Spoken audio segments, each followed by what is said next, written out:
রাজশাহী প্রকৌশল ও প্রযুক্তি বিশ্ববিদ্যালয়ে বায়ু শক্তি বিষয়ক কোর্সের উদ্বোধন করা হয়েছে। বৃহস্পতিবার বিশ্ববিদ্যালয়ের হল রুমে institute of energy and environmental studies আয়োজিত 3 দিনের এই শর্ট কোর্সের উদ্বোধন করা হয়।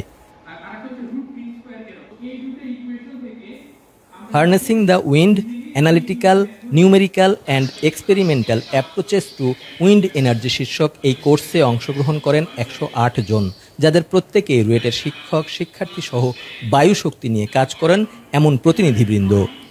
প্রথম 2 দিন একাডেমিক প্রশিক্ষণ শেষে কোর্সের তৃতীয় দিন অংশগ্রহণকারীরা ইন্ডাস্ট্রিয়াল অ্যাটাচমেন্টে হাতে কলমে এ বিষয়ে প্রশিক্ষণ গ্রহণ করবেন।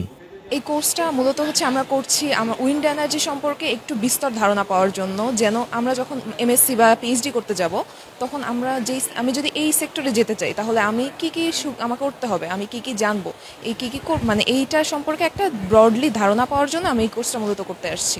আমি রুয়েট থেকে বের হয়ে গেছি 2 বছর আগে। আমি মাসুদ স্যার, মিম স্যারের, মাহবুব স্যারের সাথে আমি কাজ করছি। তো আমার আরও ফার্দার নলেজের ইচ্ছা ছিল যে আসলে উইন্ড টারবাইনের বা এই জিনিসপত্রগুলো, অ্যারোডাইনামিক্সের জিনিসপত্র কেমন করে কাজ করে, সিমুলেশনগুলো কেমন করে কাজ করে, সফটওয়্যারগুলো। তো আমার অ্যাডভান্স লেভেলে আরও জানার ইচ্ছা, এখান থেকে আরও আগ্রহ। আর সাথে আমি এই ফিল্ডে অ্যাটাচ থাকতে চাই, আর রিসার্চ ফিল্ডে যেহেতু অ্যাটাচ থাকতে চাই এবং এটা নিয়ে কাজ করতেছি, so why not go further in the search of the knowledge. So দেখি কি করা যায়, এখান থেকে আমার মনে হয় ভালো কিছু আউটপুট আশা করতেছি আমি। উইন্ড এনার্জি সেটা হচ্ছে one of the cleanest form of energy. So এই এনার্জিটা হার্নেস করা আসলে বাংলাদেশে এখন অনেক পটেনশিয়াল আছে। বাংলাদেশের যে কোস্টাল রিজিয়নগুলো আছে সেখানে আমরা বায়ু শক্তিকে কাজে লাগিয়ে কিভাবে এনার্জি হার্নেস করব, সো এই কোর্সটা সেটা অফার করে IEEE, যেটা রুয়েটের এনার্জি ইনস্টিটিউট পূর্বেও আরেকটা কোর্স করছিল সোলার এনার্জি রিলেটেড। মেইনলি এরা রিনিউয়েবল এনার্জি নিয়েই আমাদের যে সেই কোর্সগুলো অফার করে। রিসোর্স পার্সন হিসেবে কোর্স পরিচালনা করবেন রুয়েটের পাশাপাশি চীন, অস্ট্রেলিয়া ও সুইডেনের মোট 7 জন স্বনামধন্য গবেষক।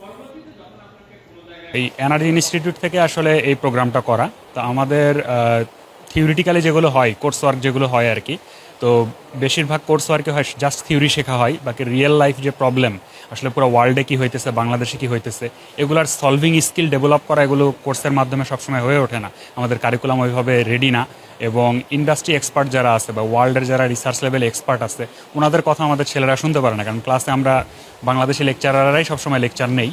তো সেই হিসাবে আমাদের এখানে ফরেন লেকচার আছে 4টা, যারা পুরো ওয়ার্ল্ডের বিভিন্ন ইউরোপ, আমেরিকা, অস্ট্রেলিয়া, তারপরে চায়না, বিভিন্ন দেশের যে প্রবলেমগুলো আছে একদম রিয়েল টাইম যে প্রবলেম সেগুলো সলভ করতেছে, এবং ওনারা যে সলভ করতেছে ওই সলভের যে কি ওয়ে এবং সেইটার আমরা ক্যাপাবিলিটি আমাদের ছেলেরা কীভাবে অর্জন করবে এইটা শেখানোর জন্য আসলে কোর্সটা।